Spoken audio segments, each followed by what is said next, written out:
नमस्कार, स्वागत है आप सभी का डीडी न्यूज पर। एक भारत श्रेष्ठ भारत में मैं हूं आपके साथ मनीष बाजपेयी। हर हर बम बम, बोल बोल बम बम, यही नारे गुंजारित होते रहते हैं इस जगह पर। दरअसल आज हम उस स्थान पर मौजूद हैं जो स्थान हमको ये सीख देता है कि व्यक्ति को अहंकार नहीं करना चाहिए, क्योंकि अहंकार तो रावण का भी चूर होता है। हम मौजूद हैं देवघर के बाबा वैद्यनाथ धाम में और हम शुरुआत करते हैं यहीं इस धाम से भारत की सांस्कृतिक, धार्मिक और वैचारिक यात्रा की। एक भारत श्रेष्ठ भारत में यात्रा शुरू करते हैं देवघर से।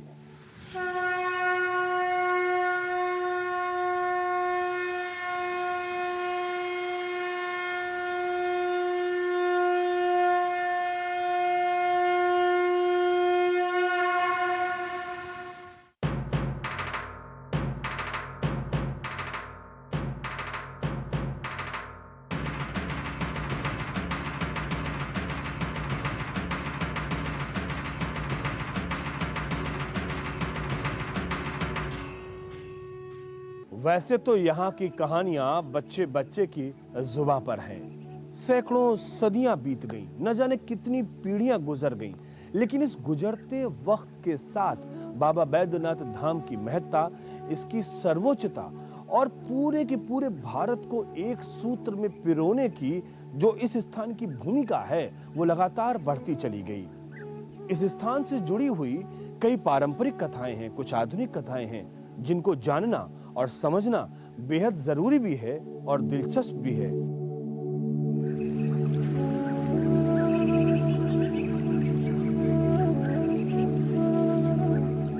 ये भक्ति, ये शक्ति, ये तप, ये जप, ना भाषा का भेद, ना प्रांत की दीवारें, ना जाति का बंधन, ना ऊंच नीच का भेद, एकता के सारे सूत्र जहां देखने को मिल रहे हैं। यहां सिर्फ हर इंसान शिव भक्त के रूप में एक दूसरे को देख रहा है। हर किसी का हर किसी से एक इंसानियत का नाता है और ऐसी वातावरण में निर्माण हो रहा है एक भारत श्रेष्ठ भारत का, एक ऐसे भारत का जिस पर पूरा विश्व गर्व करता है, जो पूरे विश्व को राह दिखलाता है। ये है झारखंड की धराधाम पर मौजूद देवघर में बाबा वैद्यनाथ जी का धाम। बड़ी अद्भुत कथा है इस धाम की। यहाँ रावण का घमंड चूर हुआ था। शिव शंभो ओम शंभो। रावण के द्वारा हठि तप किया गया था और वो तप था कि बाबा वैद्यनाथ को, बाबा भोलेनाथ को अपने लंकापुरी ले जाना। वो तप में सफल हुए और बाबा ने अपने आत्मलिंग को उनके हाथों में समर्पण किया। और उसमें जब उनको ये आत्मलिंग उठाने की बात जब हुई तो उनको आचमन कराया गया। उसी आचमन के दरमियान में माँ गंगा उनके उदर में गई और उसमें एक ये शर्त था कि ये लिंग जिस स्थान पे रखा जाएगा फिर पुनः उस स्थान से वो उठेगा नहीं, क्योंकि ये भगवान की एक विडंबना थी कि वो आचमन के द्वारा रावण के उदर में गंगा वास की हैं और रास्ते में यहाँ पे आते आते उनको बहुत जोरों का लघुशंका हुआ। जो लघुशंका के उपरांत वो लिंग को किसी के हाथ में देने की जो बातें थी वो हमारे ग्वाले के रूप में भगवान कृष्ण थे और उनके हाथों में ये आत्मलिंग दिया गया। उनकी भी एक शर्त थी कि अगर आप अधिक विलम्ब करेंगे तो मैं इसे धरा पर रख दूंगा और ऐसी ही घटना हुई, क्योंकि उनका आना बहुत विलम्ब हो गया था और भगवान श्री कृष्ण ने यहाँ पे लिंग की स्थापना की।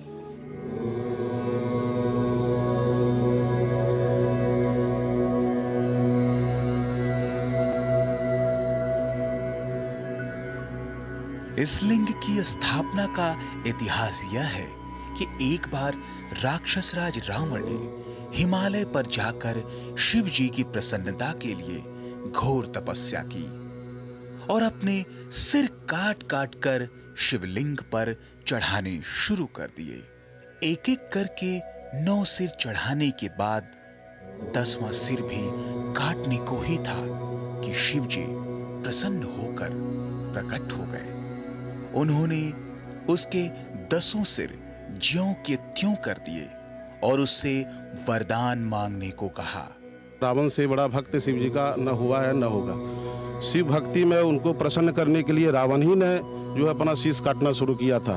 अंत में जो 10वां शीश काटने के समय बाबा बैद्यनाथ प्रसन्न हुए और उनसे वरदान मांगा कि जो आपको पूजन करने के लिए प्रतिदिन हमको लंका से कैलाश आना पड़ता है, क्यों नहीं आप ही चलें। तो उसी मध्य में जो है यहाँ पर विराजमान हुए। रावण ने लंका में जाकर उस लिंग को स्थापित करने के लिए उसे ले जाने की आज्ञा मांगी। शिव जी ने अनुमति तो दे दी, पर इस चेतावनी के साथ दी कि यदि मार्ग में इसे पृथ्वी पर रख देगा तो वह वहीं अचल हो जाएगा। अंतोतगत्वा वही हुआ। रावण शिवलिंग लेकर चला, पर मार्ग में एक चिता भूमि आने पर उसे लघुशंका निवृत्ति की आवश्यकता हुई। रावण उस लिंग को एक अहिर जिनका नाम बैजनाथ था को थमा लघुशंका निवृत्त करने चला गया। इधर उन अहिर ने ज्योतिर्लिंग को बहुत अधिक भारी अनुभव कर भूमि पर रख दिया। फिर क्या था, लौटने पर रावण पूरी शक्ति लगाकर भी उसे न उखाड़ सका और निराश होकर मूर्ति पर अपना अंगूठा गड़ाकर लंका को चला गया।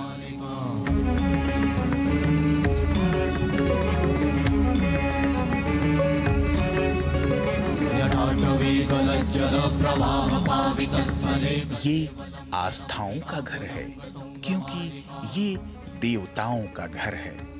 भगवान शिव के कामना लिंग के दर्शन के लिए देश विदेश से तीर्थ यात्री यहाँ आते हैं। यहाँ सावन माह यानी जुलाई और अगस्त में विश्व प्रसिद्ध श्रावणी मेला लगता है। तो हम लोग देख रहे हैं कि बड़ी संख्या में श्रद्धालु ऑलरेडी लाइन में लग चुके हैं और कंटिन्यूस फ्लो अभी जारी है।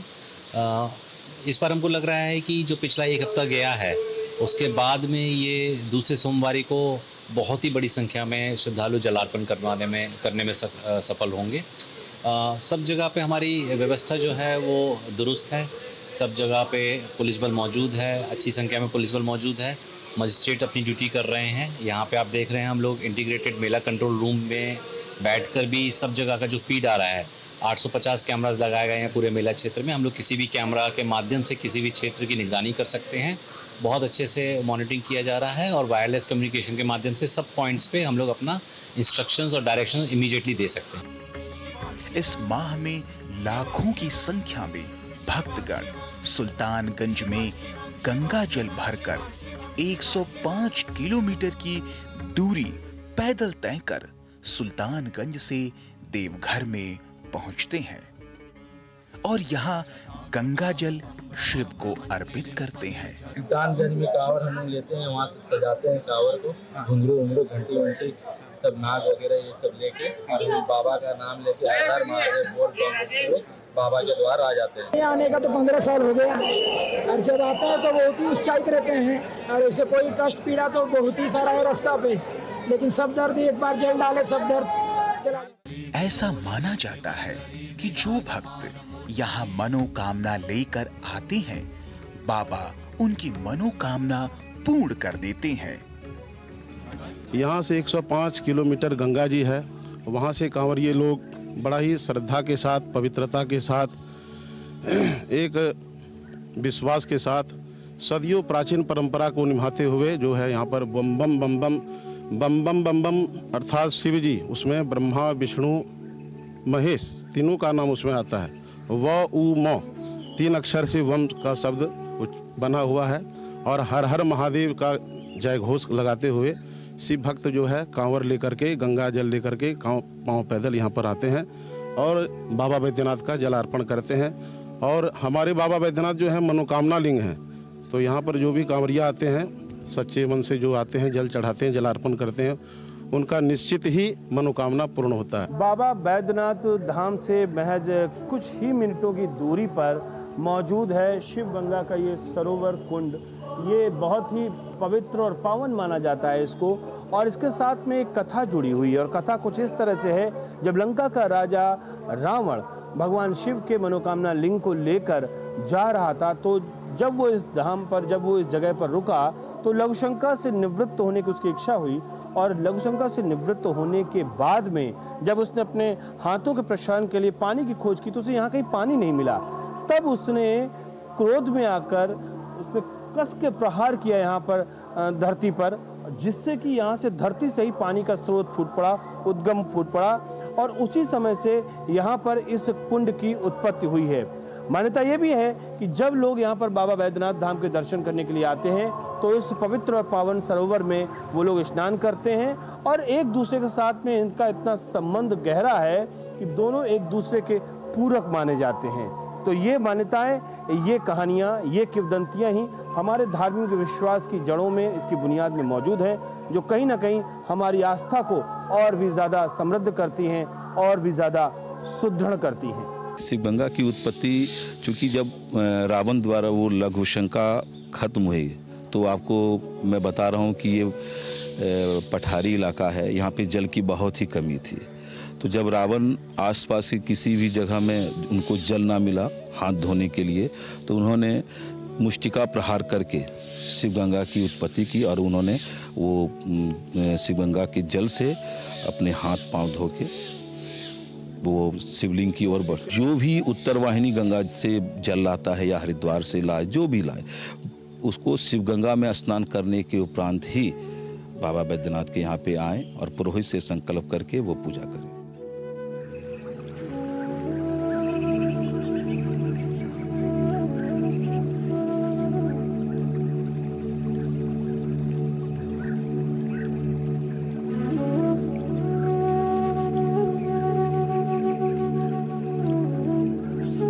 हरि अनंत हरि कथा अनंता।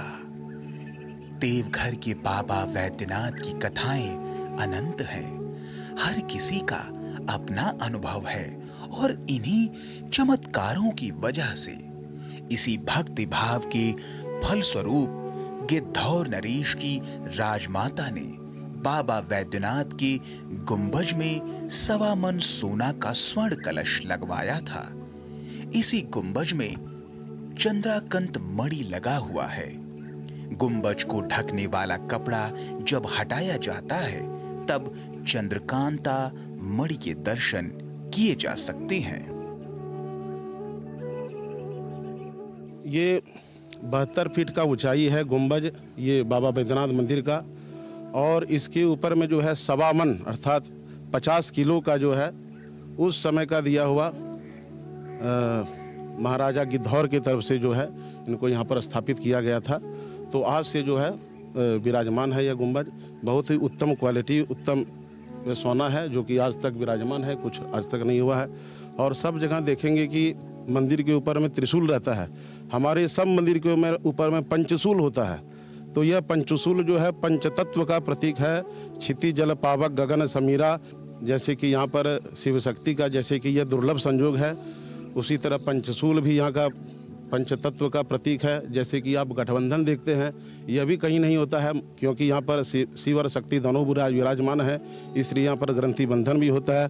उसी तरह बहुत ही दुर्लभ, जो कि पृथ्वी पर कहीं नहीं होगा, इस तरह का चंद्रकांता मणि यहाँ पर गुंबज के नीचे से ऊपर उनका विराजमान है। उसी तरह हमारे भगवान विश्वकर्मा ने उनको स्थापित किया था। स्कंद पुराण में वर्णित है कि जो नर नारी अपने कंधे पर कांवर रखकर बोल बम का उच्चारण करते हुए अपनी यात्रा पूरी करते हैं, उन्हें अश्वमेघ यत्र का पुण्य प्राप्त होता है।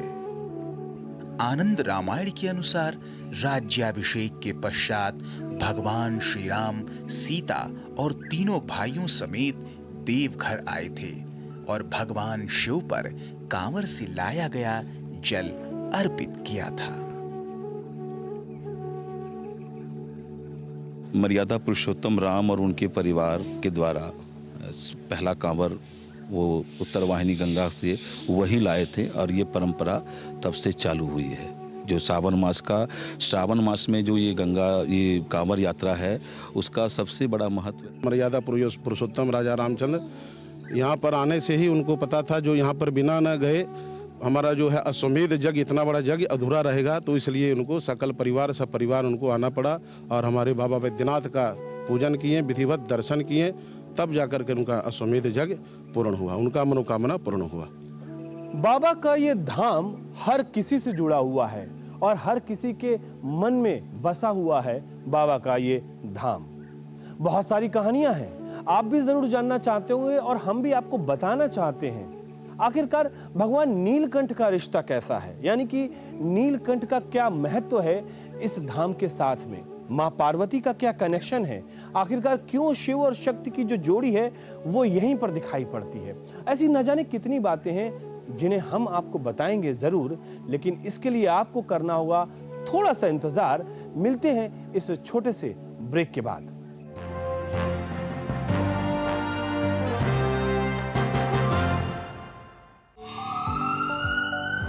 स्वास्थ्य से जुड़ी महत्वपूर्ण बात, देश के प्रख्यात विशेषज्ञों के साथ कैसे हो रोग के लक्षणों की पहचान। यदि आप हैं किसी रोग से परेशान, फोन और ईमेल के माध्यम से पूछें अपना सवाल, विशेषज्ञों से मिलेगा सही समाधान। देखिए स्वास्थ्य से जुड़ा विशेष कार्यक्रम टोटल हेल्थ सिर्फ डीडी न्यूज पर। उत्तर से दक्षिण तक, पूर्व से पश्चिम तक, देश हो या दुनिया की खबर है तो पड़ताल जरूरी है। देखिए हमारे साथ मेरे पीछे भारत की सबसे एजेंडा भारत का रहा है और किस तरह से एक नई शुरुआत इस वक्त डीडी न्यूज पर।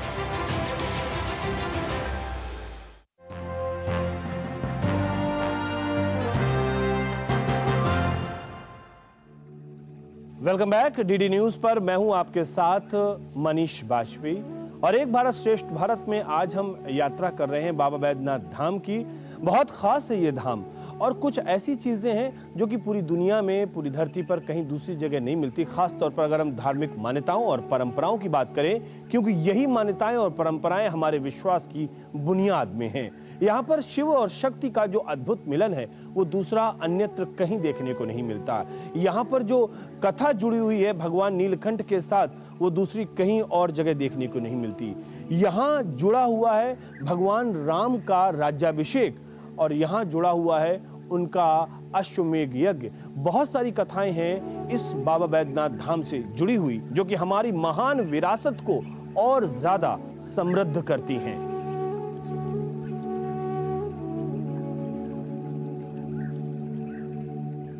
अपनी दैवी महत्ता और सिद्धि के लिए विश्व प्रसिद्ध देवघर का ज्योतिर्लिंगों में सर्वश्रेष्ठ माना जाता है।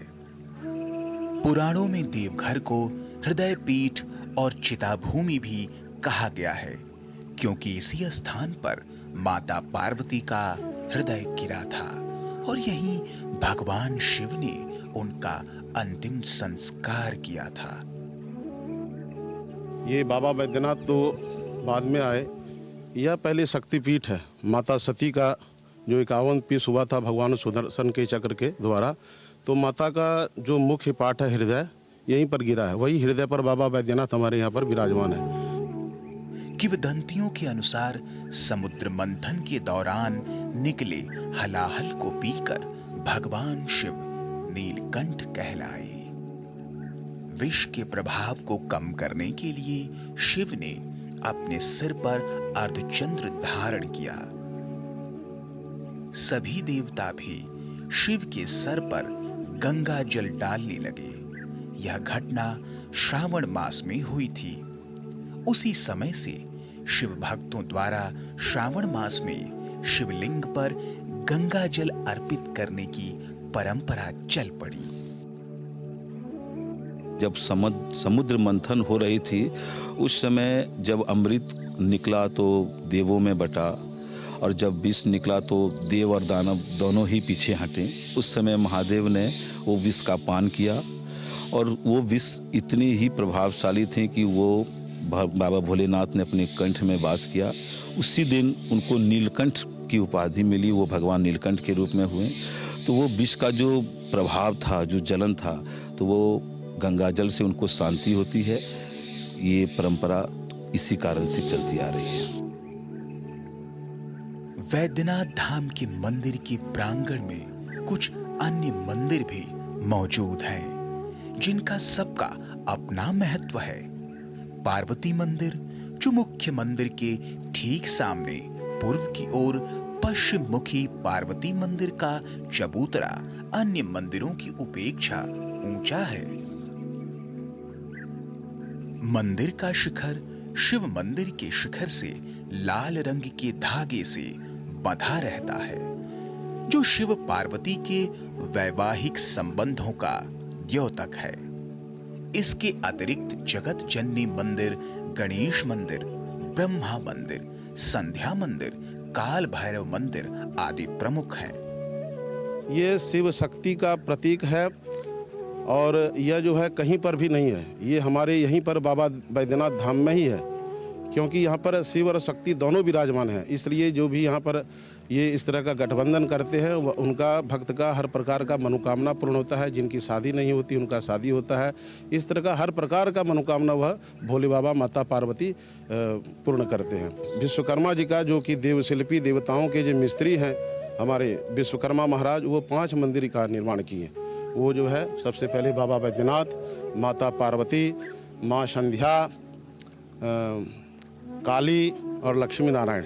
कहा जाता है कि जब निर्माण करने लगे, एक ही रात में जब निर्माण किए तो समय सुबह होने लगा, तब जो है लक्ष्मी नारायण का मंदिर अधूरा रह गया, उनका गुम्बज वो तैयार नहीं कर पाए। तो ये जो है विश्वकर्मा जी का 5 मंदिर निर्माण किया हुआ है। अभी तो पहली झांकी है, पूरी पिक्चर बाकी है। मैंने ये अंदाजे बयां इसलिए अख्तियार किया क्योंकि ये जो झारखंड की भूमि है ना, इस देश की एकता और अखंडता में इसका बहुत बड़ा योगदान है। और इसीलिए झारखंड की इस पवित्र और पावन भूमि को शत शत नमन। यात्रा की शुरुआत करनी थी बाबा बैद्यनाथ के धाम से, लेकिन अभी ऐसे कई और तीर्थ हैं, धाम हैं, जो कि झारखंड की इस पावन पवित्र भूमि पर हैं, जिनका देश की एकता में योगदान है। इसलिए एक भारत श्रेष्ठ भारत के अपने अगले अंक में झारखंड की कुछ और बातें होंगी, कुछ और कहानियां होंगी, दिलचस्प जानकारियां भी होंगी। लेकिन तब तक के लिए मुझे दीजिए इजाजत। नमस्कार।